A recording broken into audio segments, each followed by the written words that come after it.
numbers on holiday spending are in, and they're big. Online sales up 30% yesterday compared to the same day a year ago. Joining us now is Paul Oster. He's the owner of Better Qualified. Now, that is a credit repair company. Paul, welcome to the program. Thanks for having me. You're a viewer, aren't you? I am. So you know what to expect? I do. Okay, this is combat That's why I'm television. sweating. Okay. I put it to you, you do credit repair for individuals and for companies. Yes. It's in your interest for people to go deep into debt and to need credit repair. You are cheering on this consumer society. You are cheering on Black Friday selling and buying when people can't afford to buy, aren't you? No, we're actually dealing with the aftermath. Yeah, so exactly. we don't cheer people on. But you want that aftermath. No, we don't. The reason why I'm on the show and the reason why I recently spoke down in Washington, D.C. at a government affairs conference is to change the system. What system? The credit bureaus and the credit reporting system. What's wrong with it? Everything is wrong with it. Well, wait, From the ground up. But that's all you've got. You've got three companies, right? Exactly. What's wrong with them? Well, they are for-profit companies. They are not government agencies. And you're not? I am. But I also don't control the lives of 300 million people. So you have three repositories that collect the data on all of us as consumers. Then you have a separate company, the Fair Isaac Corporation, that generates our credit scores. The government consistently tries to put their thumb on monopolies in this country, but yet they overlook the one company, there's only one, that generates the credit scores for 300 million people. All right. Why is that? Okay, if you think it's fixed and it's a monopoly and the government's got its thumb on it, what system would you put in place? Real fast. I would probably follow the guidelines of the Consumer Financial Protection Bureau. And what they're doing is they're going to try and come up with a better system. I'm the first person to agree that we need a tool to measure 300 million people. And right now, it's credit scores and credit bureaus. Okay, if you had a better system to measure the credit worthiness of 300 million Americans, if you had the kind of system that you want, would it show those 300 million Americans are in better shape credit-wise or worse shape credit-wise? What do you think?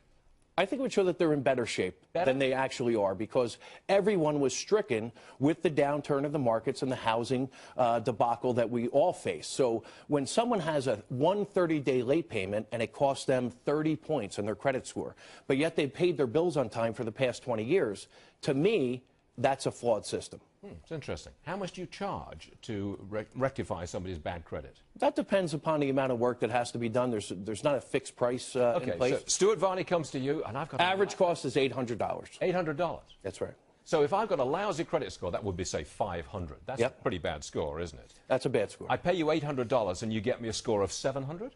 Well, there are no guarantees, Stuart. Okay. But I've got to pay you the money. You do have to. That's a guarantee. How would you get me from 500 to 700 on my credit score? How would you do that? How much time do we have? there are a number. Now or in my life? We have a 6-month program that we put clients through. What do you do? Okay, real fast. What do you do? Well, we do a credit analysis and we figure out what information is on the report that's causing you pain. The latest research actually shows... Okay. Do you then go to the credit reporting company and say, hey, Stuart Varney, he's not such a bad guy. Ease up in that area. He will pay that bill. What we do is... He'll pay a certain amount on that bill. Well, what we say to the credit bureaus is, if you wish to continue to report that information, you have to verify and validate it. You have to make it accurate and timely. And unfortunately, the credit bureaus, quite frankly, do a terrible job of that. Look, I haven't paid my bills, right? I've got a lousy credit score of 500. I just have not paid. I'm in debt up to my eyeballs. You can't fix that, can you? No, I can't. For $800, you can't. Can you fix it for $8,000? No, not for $80,000. We would refer you to either a bankruptcy attorney or a credit counseling service. Just one thing, real quick, Paul. I'm really scared when you start to say the government should be in charge of this kind of stuff. It sounds like, to me, better. So maybe you should try to create a company to compete against Fair Isaac.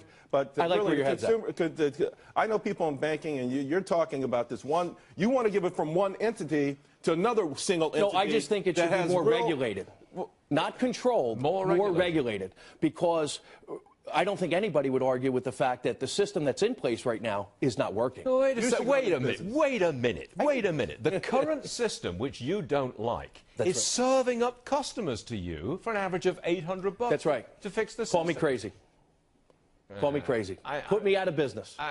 I'm worried about a man who wants to fix a system which is supplying customers to him.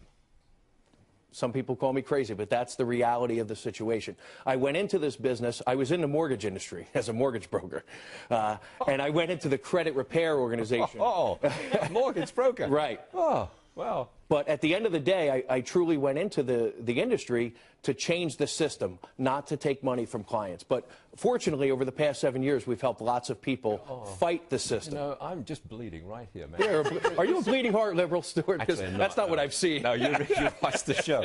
Would you come back on this program? I would love to. You really would? Yeah. Okay. All right, Paul Oster, thank you very much indeed. So Thanks for having me. Thank you. You.